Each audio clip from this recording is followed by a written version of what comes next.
Vizag to Ladakh day 9.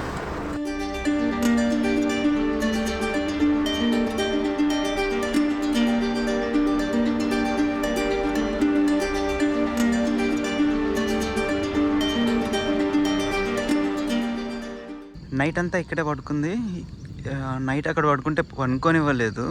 Vaishno Devi temple నుంచి ముందుకు వచ్చేసాను. ముందుకు వచ్చిన తర్వాత ఉదంపూర్ దగ్గర ఆగాను, లేట్ అయిపోయిందని చెప్పి. ఇక్కడ పడుకుంటే వాళ్ళు ఇక్కడ పడుకోకూడదు, మా ఓనర్ ఒప్పుకోరు, అది ఇది అంటున్నారు. చాలా వరకు ఇక్కడ సరిగ్గా పనుకోనివ్వట్లేదు. పెట్రోల్ బంకుల్లో బయట పెట్టుకోమంటున్నారు. బయట అంతా సేఫ్ కాదనిపించి అడిగితే మళ్ళీ రిక్వెస్ట్ చేస్తే ఇక్కడ బయట కొంచెం ముందర ఇక్కడ పెట్టుకోమన్నాడు. నైట్ ఇక్కడ పెట్టుకున్నాం. మరి ఇంకా కొంచెం ఏమన్నా తినే నైట్ పొంగల్ ఉండాం కదా, ఆ పొంగల్ తినేసి ఇంకా స్టార్ట్ అయిపోవడమే ఇంకా శ్రీనగర్కి. నైట్ మేము ఆగిన దగ్గర ఫుల్ వర్షం పడింది పెట్రోల్ బంక్లో. మాతో పాటు పక్కన చాలా వెహికల్స్ ఆగాయి. మొత్తం పెట్రోల్ బంక్ నిండిపోయింది. కానీ మేము మాత్రం నైట్ పడుకుంటా అంటే ఒప్పుకోలేదు. వర్షానికి మాత్రం అంతమంది ఆపుకున్నారు. కానీ నైట్ అయితే భయంకరంగా పడింది వర్షం. ఎర్లీ మార్నింగ్ ఎంత బాగుందో బ్యూటిఫుల్గా, కొండల మధ్యలో సన్ ఇప్పుడే రైజ్ అవుతున్నాడు. నైట్ ఇక్కడే మేము యాక్చువల్గా పడుకోవడానికి వచ్చి అడిగితే ఇక్కడ పనుకోనివ్వలేదు. వెళ్ళిపోండి వెంటనే అని చెప్పి పంపించేశారు ఇక్కడ నుంచి. కారు ఒక సైడ్కి ఆపుకొని పడుకుంటామంటే వీళ్ళకి ఏంటో ప్రాబ్లం నాకైతే అర్థం కావట్లేదు. ఇప్పటి వరకు ఎక్కడ చెప్పలేదు పడుకోవద్దు, ఇట్లా పాసిబుల్ అవ్వదు అని చెప్పి. ఫస్ట్ టైం ఇక్కడే వింటున్నా ఇక్కడికి వచ్చిన తర్వాత. ఉదంపూర్ దాటిన తర్వాత వచ్చిన ఫస్ట్ టనల్ ఇది. ఇది దాదాపు 9 కిలోమీటర్స్ ఉంటుంది. నార్మల్గా అయితే ఇంతకుముందు ఇది ఒక 40 కిలోమీటర్స్ ఎక్స్ట్రా వెళ్ళాల్సి వచ్చేది మొత్తం కొండల మధ్యలో నుంచి. అలా వెళ్తే 2.5 hours ఎక్స్ట్రా ఉండేది. దీనివల్ల ఈ టనల్ పడిన తర్వాత 15-20 మినిట్స్లో వెళ్ళిపోవచ్చు ఈజీగా.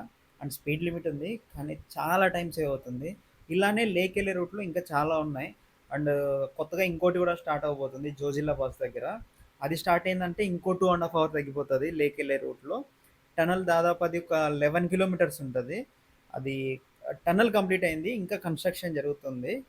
కన్స్ట్రక్షన్ కంప్లీట్ అయిపోయిందంటే ఇంకా ఒక 2.5 hours ఈజీగా వెళ్ళిపోవచ్చు ముందుగానే. స్పీడ్ లిమిట్ పెట్టారు 50, కానీ 50 వెళ్తుంటే మాత్రం వెనకాల నుంచి హారన్లు తెగ కొడుతూనే ఉన్నారు. మరి స్పీడ్ లిమిట్ ఎందుకు పెట్టారో మరి. వ్యూ స్టార్ట్ అయిపోయినాయి మనకు శ్రీనగర్ రూట్లో. నాకైతే ఫస్ట్ మంచి వ్యూ అయితే ఇది. నిన్న ఈవినింగ్ వెళ్ళా కదా వైష్ణోదేవి టెంపుల్ దగ్గరికి, అక్కడ కూడా కొండ చాలా బాగుండింది చూడడానికి దూరం నుంచి. అసలు నిన్న చాలా మిస్ అయిపోయాం యాక్చువల్గా. వెళ్ళలేకుండా వెళ్దామని చాలా ట్రై చేసాం కానీ కుదరలేదు. క్రౌడ్ ఎక్కువ ఉందని చూసాం. అప్డేట్స్ ఇస్తారు కదా, అప్డేట్స్లో కూడా క్రౌడ్ ఎక్కువ ఉంది అని చెప్పారు. అండ్ ఒక లాస్ట్ 2 daysలో బ్లాక్ చేశారంట యాక్చువల్గా పైన. అందువల్ల క్రౌడ్ ఎక్కువ అయిపోయింది నిన్నటికి.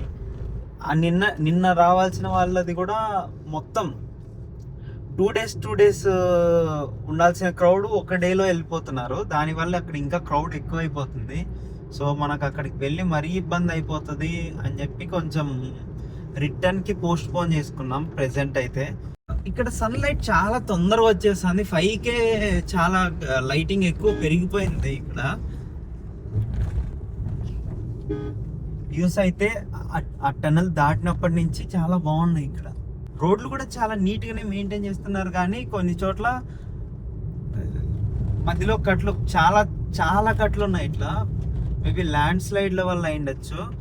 నాకైతే ఇది చూస్తుంటే కాంగ్ స్కల్ ఐలాండ్ మూవీలో చూస్తున్నట్లుంది. ఈ వ్యూస్ కోసమే వచ్చేది అందరూ అంత దూరం నుంచి, అంత స్ట్రగుల్ పడి, అంత డ్రైవ్ చేసుకొని.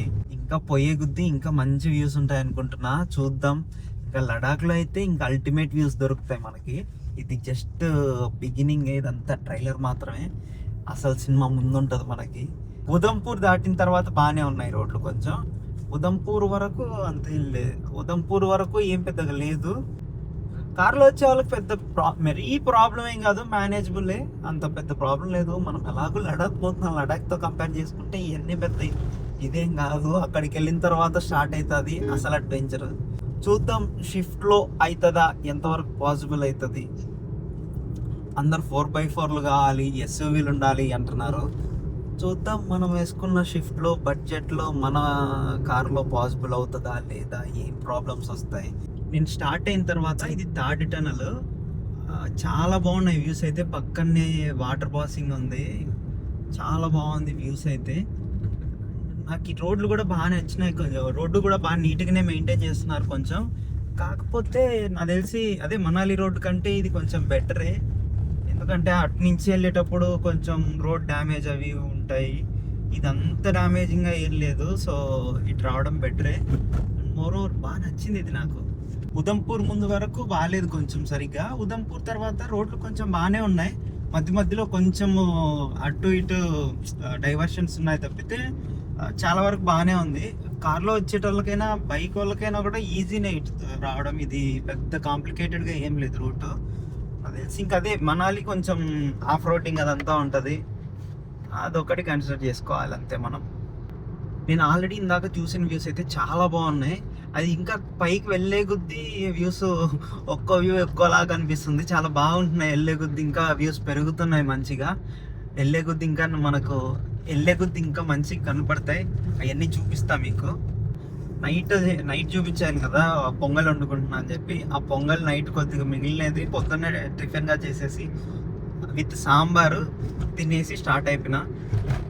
దాంతోపాటు ఒక బనానా, పీనట్ బటర్ ఇంట్లో చేసుకొచ్చుకున్నాం. Tiffin set.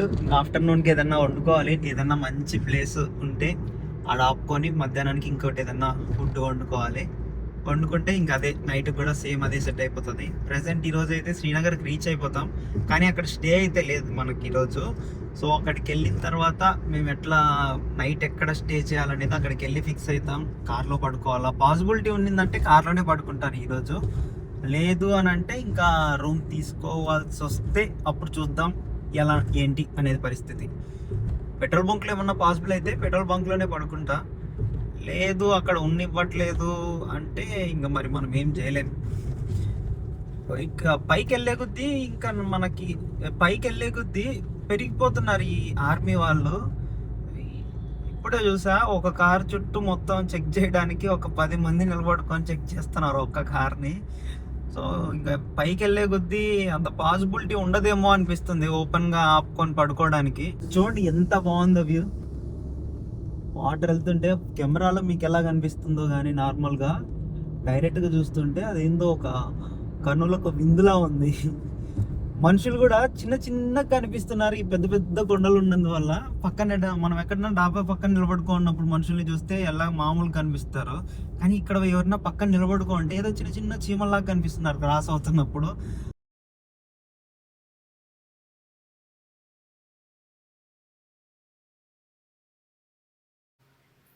కొండలు ఎంతెంత ఉన్నాయంటే దాని ముందర చిన్నగా కనిపిస్తున్నాయి ప్రతి థింగ్స్. ఆ రోడ్డు దాదాపు 1 కిలోమీటర్ ముందుకుంది, కానీ అసలు కనిపిస్తలేదు. అక్కడ ఉన్న ఆ కొండల హైట్కి టోల్ గేట్ 220 రూపీస్ అంటే ఇది 220 రూపీస్ అంటే నాకు తెలిసి 9 పెడుతున్న డబ్బుల్లో సగం వ్యూస్ కోసం తీసుకుంటున్నట్టున్నాడు మనీ, రోడ్డు కంటే ఎక్కువ అని నా ఫీలింగ్ ఇక్కడ. ఈ వ్యూ ఇప్పుడు చూడడానికి ఇలా ఉంటే అసలు స్నో పడ్డప్పుడు అసలు సరిపోదేమో మన కళ్ళు చూడడానికి, అలా ఉంటది ఇక్కడ. చాలా సేపటి నుంచి ఆపేశారు రోడ్డుకి. ఇంకా మనం అనంతనాగ్ కూడా రీచ్ అవ్వలేదు. దాదాపు ఒక 15 మినిట్స్ నుంచి అయిపోయింది. నాకు తెలిసి సిఆర్పిఎఫ్ వాళ్ళు వెహికల్స్ వస్తున్నాయి అందుకని ఆపేశారు. ఇటువైపు కూడా మనకు రైట్ లో ఖాళీ ఉంది కదా ఈ రోడ్డు మనం ఉన్న వైపు. ఇది కూడా ఓన్లీ సిఆర్పిఎఫ్ వాళ్ళకి మాత్రమే అలో చేస్తున్నారు. సివిలియన్స్ వీళ్ళంతా నార్మల్ పబ్లిక్ ట్రాన్స్పోర్ట్ ఇదంతా లెఫ్ట్ లోనే ఆపేశారు. ఎందుకో మనకు తెలియదు, చూడాలి. కర్రీ వండుకోవడానికి వెజిటేబుల్స్ కోసం ఒక షాప్ దగ్గర ఆగా. అక్కడ ఆగితే చెప్పాడు ఒక అతను, షాప్ పర్సన్ చెప్పాడు, కొంచెం ముందుకెళ్ళండి మీకు వాటర్ ఉంటాయి, అక్కడ కుక్ చేసుకోవడానికి పాసిబిలిటీ ఉంటుంది, అక్కడైతే పెద్దగా ఎవరు ఉండరు, మీకు ఈజీగా ఉంటుంది వండుకోవడానికి కానీ అలా వాష్ చేసుకోవడానికి కానీ అని చెప్తే ఇక్కడికి వచ్చాను. వాటర్ పట్టుకుంటున్నా. ప్లేస్ అయితే ఇలా ఉంది. కావాలంటే కార్ కూడా క్లీన్ చేసుకోవచ్చు. ఇక్కడ చాలామంది లోకల్స్ ఇక్కడికి వచ్చి కార్ కూడా క్లీన్ చేసుకొని వెళ్తున్నారు. మేమైతే వండుకోవడం కోసమే మెయిన్ ఇక్కడ ఆపాము, ఎందుకంటే మెయిన్ రోడ్ పైన పాసిబిలిటీ అవ్వట్లేదు కాబట్టి. సాంబార్ వండుకుంటున్నాం, సాంబార్ అండ్ రైస్, కొంచెం బెండకాయ ఫ్రై తర్వాత చేసుకొని. మీరు ఇంకేస్ అనంతనాగ్ కంటే కొంచెం ముందర ఆగాలనుకొని ఈ ప్లేస్ గురించి మీకు కావాలంటే లొకేషన్ కావాలంటే కామెంట్ చేయండి. లొకేషన్ గూగుల్ మ్యాప్ లింక్ మేము కామెంట్లో పెడతాను. ఇందాక అక్కడ ఫుడ్ చేసుకోవడానికి ఆగాను కదా, అక్కడ ఆగిన దగ్గర ఒక అతను చెప్పాడు ఇక్కడ లోకల్, ముందర వ్యూస్ చాలా బాగుంటాయి ముందరికి వెళ్ళండి అని చెప్పి. యాక్చువల్లీ ఇది మెయిన్ రోడ్ కాదు, మెయిన్ రోడ్ నుంచి నేను అదే ఫ్రూట్స్ తీసుకోవడం కోసం ఆగితే వాళ్ళు చెప్పారు ఇట్లా లోపలికి రమ్మని. చూడండి ఎంత బాగున్నాయి. ఇప్పుడు వరకు నాకు ఇలా కనపడలేదు, ఇదే ఫస్ట్ టైం కనపడడం. వాళ్ళు చెప్పడం వల్ల వచ్చాను. దారిలో నాకు యాపిల్ ట్రీస్ ఉన్నాయి బాగా, దాంతోపాటు ఆప్రికాట్ కూడా చాలా ఉన్నాయి ట్రీస్. అవి అయితే ప్రజెంట్ ఇప్పుడు రావు, మేబీ ఆగస్ట్లో వస్తాయని చెప్పారు. సో ఆగస్ట్లో వచ్చినంటే మనం కూడా తీసుకొని పోవడానికి బాగుండేది.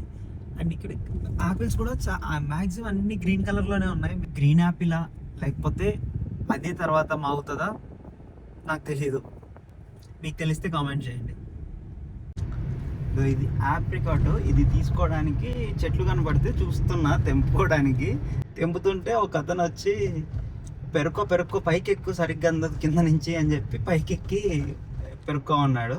దాని తర్వాత ఆలు బుక్కరా ఇది ఇచ్చాడు, ఇది బాగుంటుంది, ఇది టేస్ట్, ఇది ట్రై చేయి, తినేదే ఇది తినుపో అని చెప్పి ఇచ్చాడు పిలిచి. మరి ఆయన పాపం అక్కడ కొంచెం చూసేసుకొని వేరీనాగ్ స్ప్రింగ్స్ దగ్గరికి వెళ్తున్నాం. ఇది అనంతనాగ్ దగ్గర ఉంటుంది. మేము కుక్ చేసుకోవడానికి ఆగిన ప్లేస్ నుంచి 25 కిలోమీటర్స్ ఉంది. సో అక్కడికి వెళ్తున్నాం. దారిలో అయితే వ్యూస్ బాగున్నాయి, ఇలా విలేజ్లో నుంచి వెళ్తుంది. వెరీనాగ్ దగ్గరకు వచ్చేసాము. ఇంకా దగ్గరకు వచ్చే కొద్దీ కొంచెం క్రౌడ్ పెరిగింది. ఇక్కడ పార్కింగ్ అయితే ఇదంతా ముందే పెట్టేస్తారు, ఇక్కడ పెట్టకండి ఇబ్బంది అవుతుంది. ఇక్కడ ఆర్మీ వాళ్ళు కూడా ఉన్నారు, చెప్తుంటారు తీసేయమని చెప్పి. కొంచెం ముందుకు వెళ్తే పార్కింగ్ ప్లేస్ చాలా ఉంది, ఫ్రీ పార్కింగే, పెయిడ్ పార్కింగ్ కూడా కాదు. అక్కడ పెట్టుకొని కొద్దిగా walkable distance, just 100 meters 200 meters ఉంటుంది అంతే. అక్కడ ఎంట్రీ తీసుకోవాలి. ఎంట్రీ వచ్చి పర్ పర్సన్ 50 రూపీస్. లోపల అయితే చాలా బ్యూటిఫుల్గా ఉంది, వాటర్ కూడా చాలా క్లియర్ ఉన్నాయి. కాకపోతే చాలామంది అక్కడ ఆ తిన్న ఫుడ్ అవి కడుగుతున్నారు, ప్లేట్లు అవంతా చెత్త వేస్తున్నారు. వేయకుండా ఉంటే ఇంకా నీట్గా ఉండేది అనిపించింది నాకైతే. లోపల చూస్తే ఎంత బాగుందంటే లోపల ఆ వాటర్ కలర్ కానీ అది, ఆ చేపలకి ఫుడ్ వేస్తున్నారు కొంతమంది, వేసిన వెంటనే తినేస్తున్నాయి. లొకేషన్ అయితే చూడడానికి అస్సలు వెంటనే రావాలన్నా మీరు రాలేరు, అంత బాగుంది, అంత బ్యూటిఫుల్గా ఉంది. ఆ చుట్టూ ఉన్నాయి కదా ప్రతి అవి బ్లాక్స్లో, each block separate separate blocks ఉన్నాయి. ఆ ఈచ్ బ్లాక్లో యాక్చువల్గా ఇంతకుముందు టెంపుల్స్ ఉండేవి. ఐ మీన్ మన హిందూ దేవుళ్ళకి సంబంధించినవి విగ్రహాలు ఉండేవి అని అనుకుంటా. ఎందుకంటే ఇక్కడ చూడండి శివలింగం ఉంది ఇక్కడ. నాకు తెలిసి ఇక ప్రతి దాంట్లో ఒక్కో దేవుడు ఉండేవాళ్ళేమో ఇంతకుముందు. ఎవరైనా ఫోటోలు బాగా దిగాలనుకునేటోళ్ళు అయితే అసలు ఇక్కడి నుంచి తొందరగా కదలరు, చాలా టైం అయిపోతుంది మీకు ఇక్కడే. అది కొంచెం గుర్తుపెట్టుకొని రండి, ఇన్ కేసు వచ్చేలా ఉంటే కొంచెం టైం స్పెండ్ చేయొచ్చు. అండ్ మోర్ ఓవర్ వాటర్ చాలా కూల్ ఉంటాయి ఇక్కడ. అండ్ ఇక్కడ శివలింగాన్ని అయితే నేను అస్సలు ఎక్స్పెక్ట్ చేయలేదు. ఈ వాటరే చాలామంది తాగడానికి కూడా వాటర్ బాటిల్లో పట్టుకుంటున్నారు. చాలా క్లియర్గా ఉన్నాయి వాటర్ అయితే, అక్కడే కింద నుంచి వస్తాయి. అండ్ బయటికి రాగానే కాళ్ళు పెట్టేస్తున్నారు దాంట్లో. పూరి చూడండి, ఇక్కడైతే నేను చాలా చాలా రోజుల తర్వాత చూసాను అంత పెద్ద పూరి ఇటువైపు. ఇంక ఇదంతా కంప్లీట్ చేసేసుకొని నెక్స్ట్ స్టార్ట్ అయిపోతున్నాం మార్తాండ సన్ టెంపుల్ దగ్గరికి. అనంతనాగ్ దగ్గర నుంచి జస్ట్ ఒక 15 మినిట్స్ ఉంటుంది అంతే డ్రైవ్, తొందరగానే వెళ్ళిపోవచ్చు. కాకపోతే నెక్స్ట్ మంత్ జూలై 2 నుంచి ఇక్కడ అమర్నాథ్ యాత్ర జరుగుతుంది, అందుకని చెప్పి ఇక్కడ కొంచెం హెవీగా సెక్యూరిటీ ఏర్పాటు చేస్తున్నారు. అండ్ ఆ టైంలో మనం రావాలన్నా కూడా పాస్ ఉండాలి ఇటువైపు రావడానికి, ఎందుకంటే అమర్నాథ్ యాత్ర ఇదంతా ఈరోజు ఫుల్ బిజీ ఉంటుంది. అందుకని టెంపుల్ దగ్గరికి వచ్చేసాం. ఇక్కడ మాకేమైందంటే లోపలికి వెళ్ళడానికి పాసిబుల్ అవ్వలేదు. ఎందుకు అని అంటే పేల్గామ్ అటాక్ అయింది కదా రీసెంట్గా, అప్పటి నుంచి ఈ టెంపుల్ క్లోజ్ చేసేసారు, అలో చేయట్లేదు లోపలికి వెళ్ళడానికి. ఇన్ కేస్ మీరు చూడాలంటే బయట నుంచి చూడొచ్చు అంతే, కంప్లీట్ సీల్ చేసేసారు. ఆ పక్కన షాప్స్ వాళ్ళని అడిగితే మీరు కొంచెం ముందుకు వెళ్ళి రైట్ తీసుకున్నారంటే కొంచెం పైకి వెళ్ళొచ్చు, బ్యాక్ సైడ్ నుంచి కొంచెం దగ్గరగా కనిపిస్తుంది అని చెప్పారు. అందుకని చెప్పి బ్యాక్ సైడ్ వెళ్ళాం. బ్యాక్ సైడ్ నుంచి కొంచెం చూడడానికి అయితే బాగుంది. మీరు ఇన్కేస్ వస్తుంటే ఒకవేళ బ్యాక్ సైడ్కి వెళ్తానంటే బ్యాక్ సైడ్కి వెళ్ళి చూడండి, వ్యూ ఇంకొంచెం మంచిగా అనిపిస్తుంది. మాకు ఇక్కడ కూడా అయిపోయేసరికి ఈవినింగ్ అయిపోయింది. సన్సెట్ చూసుకొని నైట్ ఇప్పుడు ఏదో ఒక ప్లేస్లో ఆగిపోవాలి, పెట్రోల్ బంక్ ఏదన్నా చూసుకొని నైట్ ఆగిపోయి రేపు కంప్లీట్గా పక్కా 100% శ్రీనగర్కి వెళ్ళిపోతాం, డల్ లేక్కి. ఎందుకంటే డల్ లేక్లో రేపు స్టే ఆల్రెడీ బుక్ చేసుకున్నాం కాబట్టి పక్కా వెళ్ళిపోతాం రేపు. ఈరోజు వ్లాగింగ్ ఇంతటితో కంప్లీట్ అయిపోయింది. రేపటి వ్లాగ్లో శ్రీనగర్ రీచ్ అవుతాం ఫైనల్గా ఆఫ్టర్ 10 డేస్ తర్వాత. సో రేపటి నుంచి ఇంకా వీడియోస్ ఇంకా ఎగ్జైటింగ్ ఉంటాయి అండ్ వ్యూస్ కూడా చాలా బాగుంటాయి. సో మిస్ అవ్వకుండా ఉండాలంటే మన ఛానల్ని సబ్స్క్రైబ్ చేసి పెట్టుకోండి. Tata, bye bye.